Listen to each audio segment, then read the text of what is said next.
Welcome to our channel of terror and dread, where spine-chilling tales come to life. Brace yourselves, viewers, for you are about to embark on a journey of fear and suspense. We advise against watching alone, lest you risk the haunting shadows that may linger long after the screen fades to black. Remember to like, subscribe, comment, and share with your friends. Our stories, though true, have been cloaked in anonymity to protect the innocent. Get ready to uncover the mysteries that lurk beneath the surface of ordinary lives. Welcome to a realm where every breath could be your last.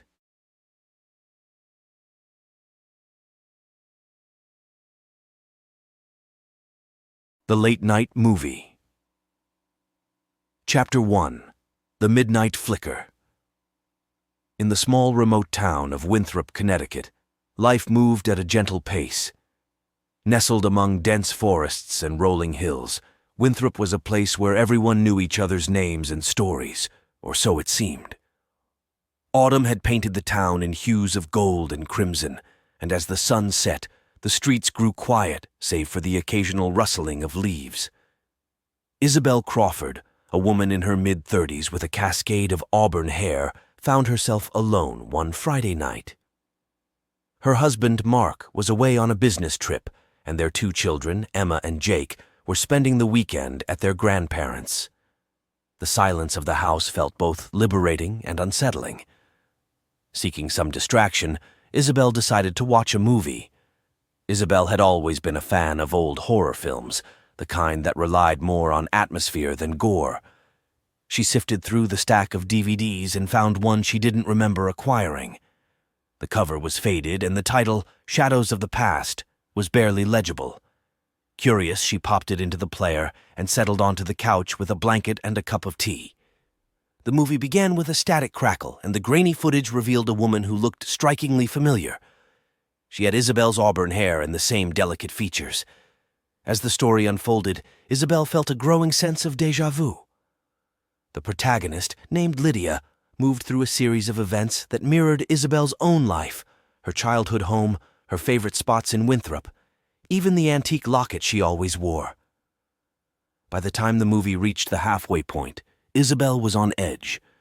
The scenes depicted conversations and moments she had shared with her family, down to the exact words. She tried to rationalize it. Perhaps it was an elaborate prank, or someone had made a movie based on her life without her knowledge. But deep down, she knew something was terribly wrong. Lydia's life began to unravel in the movie, revealing dark secrets and a sense of impending doom. Isabel watched in horror as Lydia discovered that she was being watched, her every move recorded. The eerie, familiar music playing in the background sent chills down Isabel's spine. As the movie reached its climax, Lydia found a hidden room in her basement filled with old film reels and photos documenting every moment of her life. The realization dawned on Lydia that she was already dead, a ghost reliving her past, unable to move on. Isabel's breath caught in her throat as the screen went black. She felt an overwhelming sense of dread, as if the shadows in the room had come alive. The air grew cold, and the flickering of the TV seemed to pulse in time with her racing heart. She reached for the remote to turn it off, but the screen flashed once more. There, in grainy black and white, was an image of her own living room. The camera panned slowly, revealing Isabel sitting on the couch, watching the movie. The sound of footsteps echoed from behind her, growing louder. She spun around, but there was no one there. Her heart pounded as she looked back at the screen. The final scene showed a gravestone, old and weathered, with her name etched into the stone. Isabel Crawford, 1988-2023. She gasped, dropping the remote, and the TV went dark. For a moment she sat in stunned silence, the weight of what she had seen sinking in. Was it a cruel joke, or was it something far more sinister? The room seemed to close in around her, and she felt a presence, something unseen but palpable. Gathering her courage, Isabel stood up and walked to the front door, needing to feel the fresh night air. She opened the door and stepped onto the porch, the cool breeze doing little to calm her nerves. The streets of Winthrop were empty. and the distant sound of an owl hooting added to the eerie atmosphere. Isabel looked back at the house, its windows now dark and foreboding. She couldn't shake the feeling that she was being watched, that the movie was more than just a strange coincidence. It was a warning, a message from the other side. With a shiver, she wrapped her arms around herself and vowed to uncover the truth behind the haunting film. Little did she know, her journey into the shadows had only just begun. Chapter 2. The Echoes of Yesterday. The next morning, Isabel awoke with a sense of unease. The events of the previous night lingered in her mind like a dark cloud, casting a shadow over her thoughts. She couldn't shake the image of her own gravestone from her memory. Determined to get to the bottom of the mystery, she decided to start by finding out more about the movie itself. Isabel made her way to the town library, a quaint brick building that had stood in Winthrop for over a century. The librarian, Mrs. Hargrove, greeted her with a warm smile. Isabel had known Mrs. Hargrove since she was a child, and the older woman had always been a fountain of knowledge about the town's history. "Good morning, Isabel. How can I help you today?" Mrs. Hargrove asked, her voice gentle and reassuring. "Good morning, Mrs. Hargrove. I was wondering if you could help me find some information about an old movie called Shadows of the Past." "Have you ever heard of it?" Isabel inquired. Mrs. Hargrove's brow furrowed in thought. That title doesn't ring a bell. But let's check the archives. Maybe we can find something there."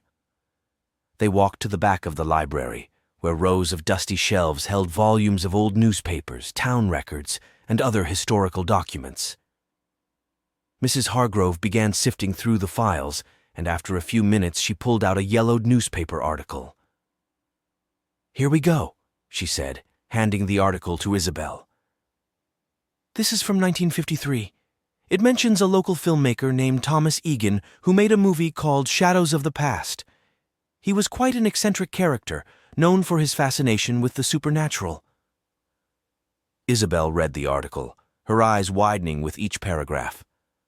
Thomas Egan had lived in Winthrop for most of his life, and his films often featured eerie, almost prophetic themes.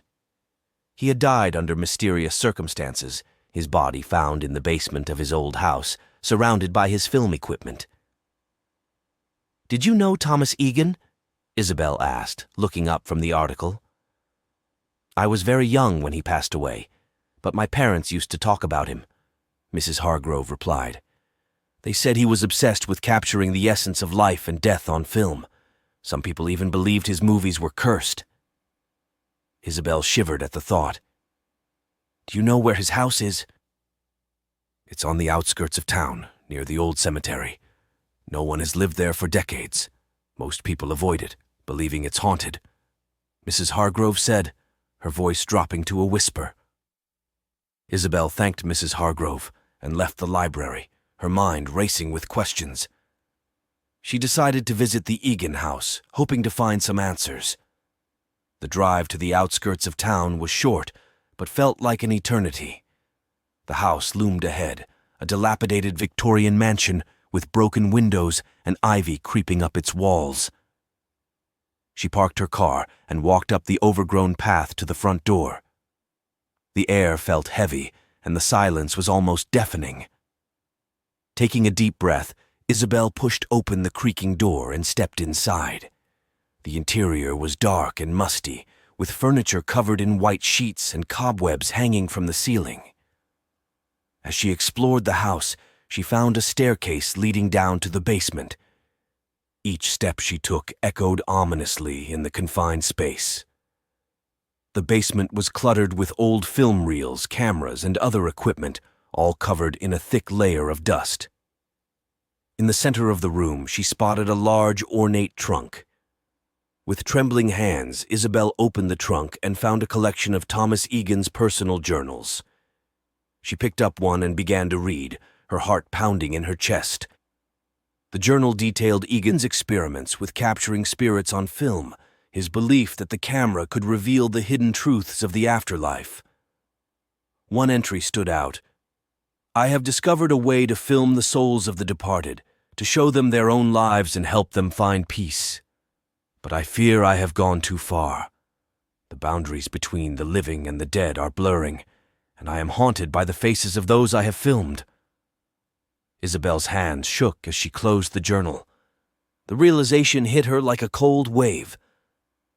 The movie she had watched was not just a coincidence. It was a message from beyond the grave, a warning that she was somehow connected to Thomas Egan's experiments. Suddenly she heard a faint whisper, like the rustling of leaves in the wind. The air grew colder, and she felt a presence behind her. Turning slowly, she saw a shadowy figure standing at the foot of the stairs. The figure was indistinct, but she could feel its eyes on her, watching, waiting. With a surge of adrenaline, Isabel grabbed the journals and ran up the stairs, the whispering growing louder and more insistent. She burst out of the house and into the daylight, gasping for breath. As she drove away, she glanced in the rearview mirror and saw the shadowy figure standing on the porch, watching her leave. The questions that plagued her mind had only multiplied. What was the connection between her and Thomas Egan? And why was she chosen to receive this message? She knew that to find the answers, she would have to delve deeper into the dark history of Winthrop and the secrets it held. Chapter 3. The Forgotten Tapes. Isabel spent the next few days poring over Thomas Egan's journals, hoping to find some clue that would explain the eerie events she had experienced. The journals were filled with cryptic notes, sketches, and descriptions of his experiments with the supernatural. Each entry painted a picture of a man obsessed with the afterlife and the boundaries between the living and the dead. One journal entry mentioned a series of tapes that Egan had recorded, documenting his experiments in detail.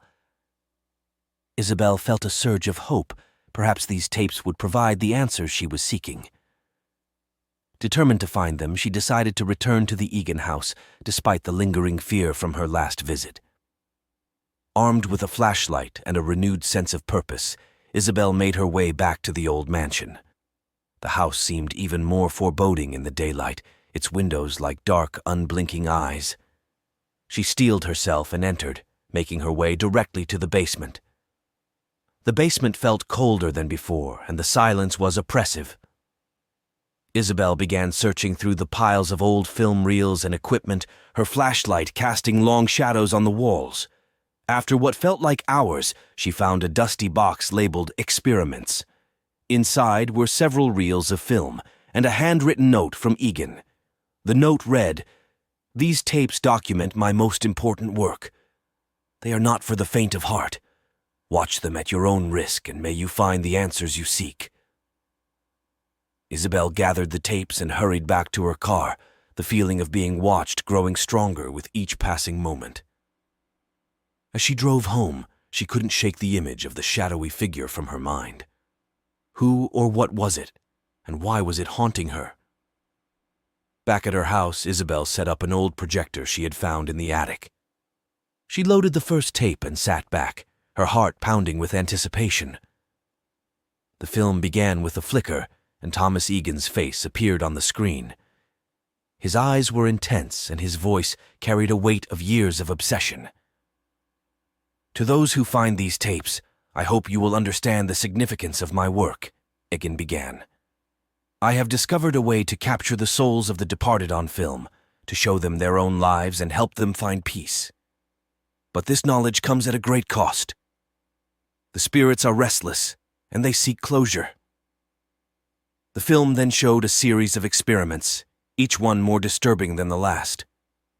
Egan had recorded seances, captured images of ghostly apparitions, and even interviewed spirits through a medium.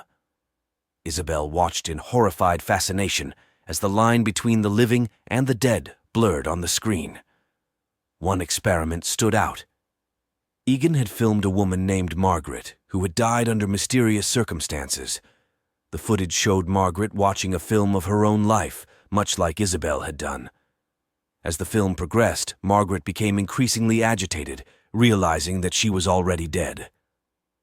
The final frame showed Margaret's ghostly face staring directly into the camera, her eyes filled with a desperate plea for help. Isabel's breath caught in her throat.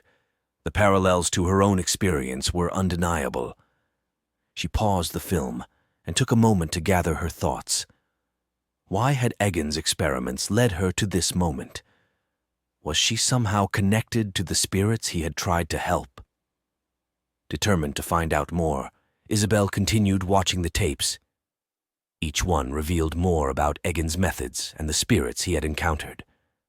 The final tape, however, was different. It showed Egan himself, clearly distressed. "I fear I have gone too far," he said, his voice trembling. "The spirits are angry, and they are seeking revenge. I am haunted by their faces, their voices. They want me to pay for what I have done." The screen went black, and Isabel sat in stunned silence. The pieces of the puzzle were starting to come together, but she needed more information. She decided to visit the cemetery mentioned in the journals, hoping to find Margaret's grave and perhaps more clues about Egan's experiments. The cemetery was old and overgrown, with weathered tombstones marking the resting places of Winthrop's past residents. Isabel wandered through the rows of graves until she found Margaret's tombstone. It was worn and covered in moss, but she could still make out the name and the dates. As she stood there, she felt a cold breeze, and the sense of being watched returned. Turning slowly, she saw the shadowy figure once more, standing among the graves. This time, however, it did not feel threatening. Instead, it seemed to be guiding her, urging her to uncover the truth. With a mixture of fear and determination, Isabel approached the figure. "Who are you? What do you want from me?" she asked, her voice trembling. The figure remained silent, but Isabel felt a surge of emotions, sorrow, longing, and a deep sense of unfinished business. She realized that the spirits Egan had captured were reaching out to her, seeking closure and peace. Isabel knew that she had to continue her journey, to uncover the secrets of Thomas Egan's work and to help the restless spirits find their peace. The path ahead was uncertain and filled with danger, but she was determined to see it through, no matter the cost. Chapter 4: The Haunting Truth. Isabel spent the next few days researching Thomas Egan's experiments and the history of the spirits he had captured on film. She visited the town hall, poring over old records and speaking with the few remaining residents who remembered Egan and his work. The more she learned, the more she realized that the spirits were connected not just to Egan, but to the very fabric of Winthrop itself. One evening, as she was reviewing her notes, Isabel received a call from her husband, Mark. He could hear the tension in her voice and asked what was wrong. Isabel hesitated, not wanting to worry him, but she knew she needed his support. "Mark, something strange has been happening," she began, recounting the events of the past week. "I watched this old movie that seemed to be about my life, and it led me to discover these tapes by a filmmaker named Thomas Egan. His work was disturbing, to say the least. I think I'm connected to his experiments somehow."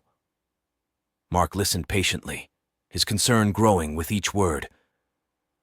"Isabel, you need to be careful. This sounds dangerous. Maybe you should come stay with my parents for a while until we figure this out." Isabel appreciated his concern, but she knew she couldn't leave. "I can't, Mark.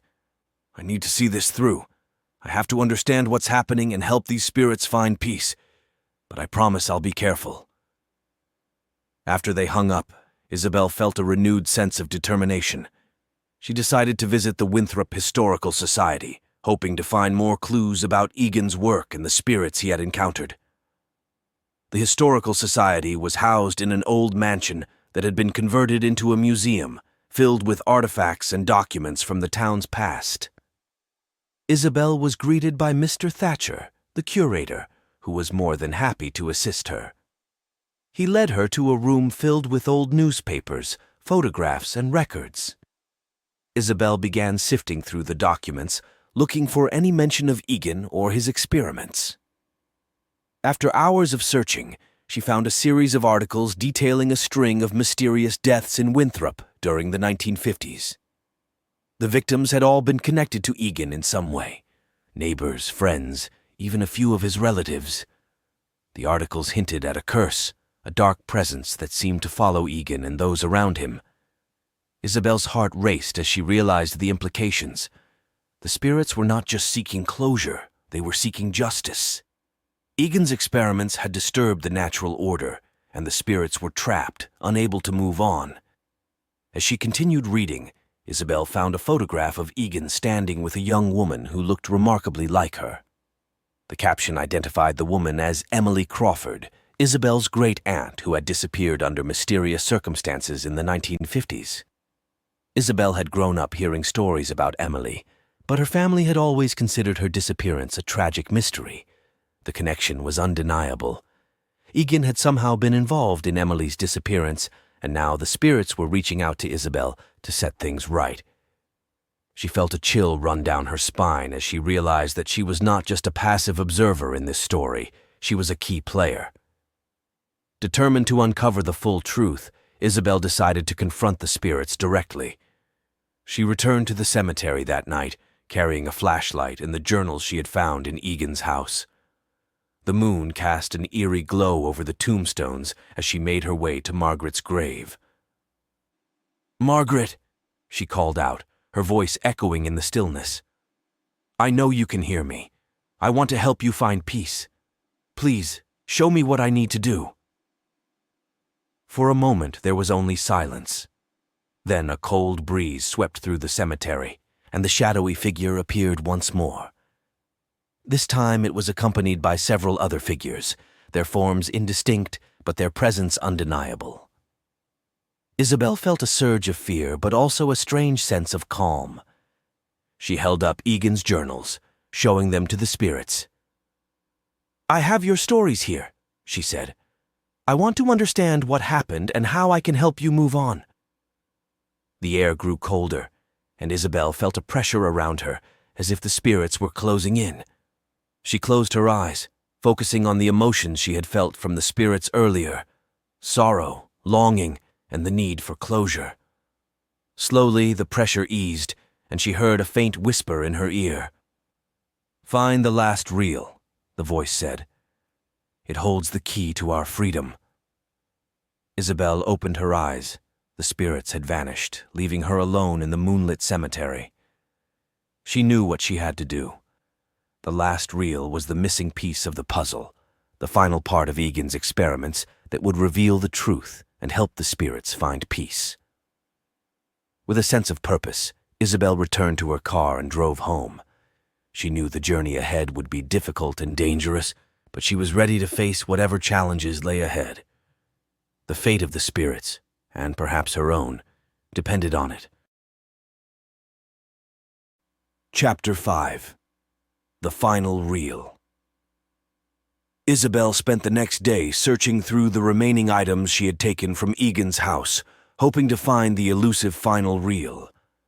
The house was filled with old film canisters, but none seemed to match the description she had been given by the spirits.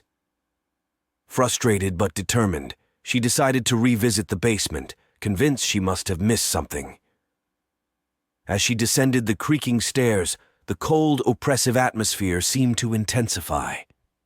She scanned the room with her flashlight, her eyes catching glimpses of old furniture, dust-covered equipment, and piles of discarded film.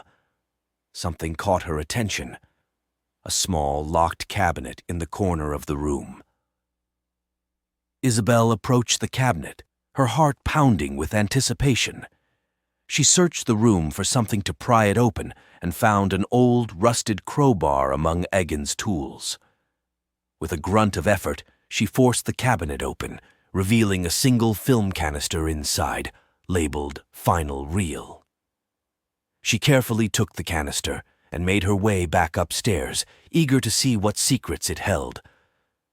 Back at her house, she set up the projector once more, her hands trembling as she loaded the reel. The film began with a familiar flicker, and Thomas Egan's face appeared on the screen. "This is my final experiment," Egan began, his voice heavy with resignation. "I have pushed the boundaries of life and death, and now I must pay the price. The spirits are restless, and they demand justice. I can only hope that by revealing the truth, I can bring them peace." The film then showed a series of images, each one more disturbing than the last. Egan had recorded himself conducting seances, speaking with the spirits of those who had died under mysterious circumstances. Each spirit revealed a piece of the puzzle, their stories intertwining with Egan's own. One spirit, in particular, stood out, a woman with auburn hair and delicate features, just like Isabel. The spirit identified herself as Emily Crawford, Isabel's great-aunt. Emily's story unfolded on the screen, revealing her connection to Egan and the experiments he had conducted. Emily had been a close friend of Egan, fascinated by his work and eager to explore the unknown. But as Egan's experiments grew more dangerous, Emily became a reluctant participant. She had disappeared during one of Egan's seances, her spirit trapped in the world of the living, unable to move on. Isabel watched in horror as the film showed Emily's final moments, her face contorted with fear and anguish. Egan had tried to capture her spirit on film, but the experiment had gone horribly wrong, leaving Emily's spirit trapped and vengeful. The film ended with Egan's desperate plea for forgiveness. "To those who find this real, please help the spirits find peace. I have made terrible mistakes and now they suffer because of me. Set them free and perhaps we can all find redemption." Isabel sat in stunned silence, the weight of the revelation sinking in. Emily's spirit had been reaching out to her, seeking closure and justice. Isabel knew what she had to do. She needed to perform a ritual to release the trapped spirits, to help them find the peace they so desperately sought. With the final reel in hand, Isabel returned to the cemetery that night. She stood before Emily's grave, the moon casting an eerie glow over the tombstones. She placed the film reel on the ground and took a deep breath, reciting the words she had found in Egan's journals. "Spirits of the past, I call upon you. Find your peace and move on from this world. Emily Crawford, I release you from your torment. Find your rest and know that you are not forgotten." For a moment, there was only silence. Then a soft, ethereal light enveloped the cemetery, and Isabel felt a warmth wash over her.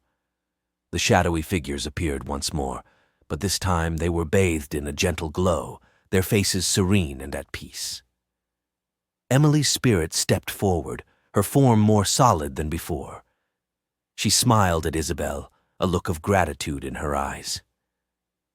"Thank you," she whispered, her voice like a breeze. "You have set us free?" Isabel watched as the spirits slowly faded, their forms dissolving into the night. She felt a sense of relief and closure, knowing she had done the right thing. As the last of the spirits disappeared, the cemetery returned to its quiet, peaceful state. Isabel stood alone, the weight of her journey lifting from her shoulders. She knew that the spirits had found their peace, and in doing so, she had found her own. The dark history of Winthrop had been uncovered, and the restless souls of the past had been set free. Chapter 6. The Dawn of a New Day. In the days that followed, Isabel felt a renewed sense of peace and purpose. The oppressive atmosphere that had hung over her house seemed to lift, replaced by a calm serenity. She continued to research Thomas Egan's work, but now with a sense of closure, knowing that the spirits had found their rest. Mark returned from his business trip, relieved to find Isabel safe and sound. She shared her experiences with him, and he listened with a mixture of awe and concern. Though skeptical at first, he couldn't deny the change in Isabel's demeanor and the sense of calm that now surrounded her. Together, they decided to restore the old Egan house, turning it into a museum dedicated to the history of Winthrop and the stories of the spirits that had once haunted it.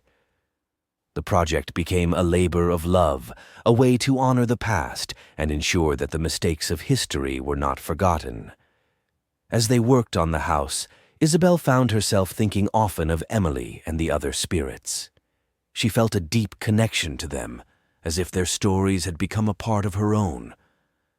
The more she learned about their lives, the more she felt a sense of kinship and responsibility.